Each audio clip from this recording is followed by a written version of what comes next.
ದರ್ಶನ.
ಜೈ.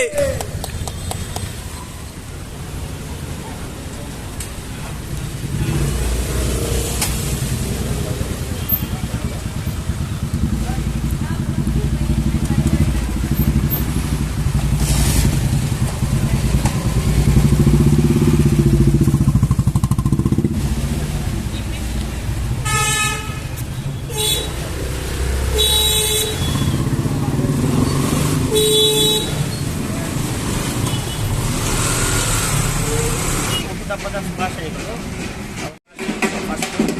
ಆಮೇಲೆ ಎರಡನೇದೇನೆಂದರೆ ಅವರು ನಮ್ಮ ಜೊತೆ ಕ್ರಿಕೆಟ್ ಆಡ್ತಾ ಬಂದರು. ಅವ್ರದ್ದು ಒಂದೊಂದು ಪಿಕ್ಚರು ನಾವು ನೋಡ್ಕೊಂಡು ಬಂದಿದ್ದೀವಿ. ಅವ್ರ ವ್ಯಕ್ತಿತ್ವ ತುಂಬ ದೊಡ್ಡ ವ್ಯಕ್ತಿತ್ವ. ಅವರು ಯಾರು ಮುಟ್ಟಿದಂಥ ಜಾಗ ನಾವು ಮುಟ್ಟಿದ್ದಾರೆ. ಸೊ ಅವ್ರ ಮೇಲೆ ನಮಗೆ ಯಾವಾಗಲೂ ಅಭಿಮಾನ ಇರುತ್ತೆ. ಜೈ ಪುನೀತ್ ರಾಜ್ಕುಮಾರ್. ಜೈ. ನಮ್ಮ ಬಾಸು ಪುನೀತ್ ರಾಜ್ಕುಮಾರ್ ಡಾಕ್ಟರು ಅವ್ರಿಗೆ ನಿಮ್ಗೆ ಏನು ಅಭಿಪ್ರಾಯ ಇರುತ್ತೆ? ನಿಮ್ಮ ಮನಸ್ಸಲ್ಲಿ ಅವ್ರಿಗೆ ಏನು ರೆಸ್ಪೆಕ್ಟ್ ಐತೆ? ರೆಸ್ಪೆಕ್ಟ್ ಅಂತ ಹೇಳಿದರೆ ಎಲ್ಲ ಥರದಲ್ಲೂ ಅವರು ಒಳ್ಳೆ ಥರದ ಸಮಾಜಮುಖಿ ಕೆಲಸವನ್ನು ಮಾಡ್ಕೊಂಡು ಬಂದಿದ್ದಾರೆ. ಹಾಗೆಯೇ ಅವ್ರದ್ದು ಪಿಕ್ಚರಲ್ಲಿ ಯಾರು ಬೇಕಾದ್ರೂ ಮಕ್ಕಳಾಗಿರ್ಬೋದು, ದೊಡ್ಡವರಾಗಿರ್ಬೋದು, ಚಿಕ್ಕವರಾಗಿರ್ಬೋದು, ಅಜ್ಜ ಅಜ್ಜಿಯರಾಗಿರ್ಬೋದು ಎಲ್ಲರೂ ಕೂತು ನೋಡೋಂಥದ್ದು ಮತ್ತು ಒಂದು ಸಮಾಜಕ್ಕೆ ಏನಾದ್ರು ಒಂದು ಮೆಸೇಜನ್ನು ಸಂದೇಶವನ್ನು ಕಳಿಸುವಂಥ ಎಲ್ಲ ಥರದ ದೃಶ್ಯಗಳು ಅದರಲ್ಲಿ ಕಂಡು ಬರ್ತಾ ಇದೆ. ಹಾಗೆಯೇ ಮತ್ತು ಅವರು ಎಲ್ಲರಿಗೂ ಏನು ಹೇಳ್ತಾ ಇದ್ರು ಅಂದರೆ ನಮಗೆ ಆಗೋರಿರಲಿ ಆಗದವರಿರಲಿ ಎಲ್ಲರಿಗೂ ಒಳ್ಳೆಯದನ್ನ ಬಯಸಿ ಅಂತ ಹೇಳ್ಕೊಟ್ಟು ಹೋದಂಥ ಒಬ್ಬ ಮಹಾನ್ ವ್ಯಕ್ತಿ ಅಂತಲೇ ಹೇಳ್ಬೋದು. ಇದೇ ಥರ ಅವ್ರ ಹಬ್ಬಗಳು ಆಗ್ತಾ ಇರಲಿ.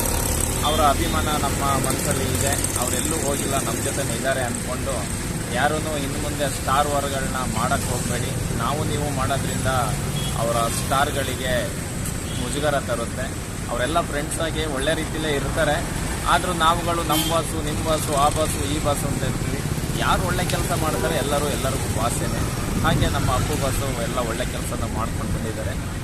ಇದೇ ಥರ ಇನ್ನೂ ಎಲ್ಲರೂ ಮನಸ್ಸಲ್ಲಿ ಇಟ್ಕೊಂಡು ಪೂಜಿಸ್ಕೊಂಡು ಹೋಗೋಣ ಅಂತ ನಾನು ಹೇಳ್ತಾ ಇದ್ದೀನಿ. ಜೈ ಅಪ್ಪು ಬಾಸ್.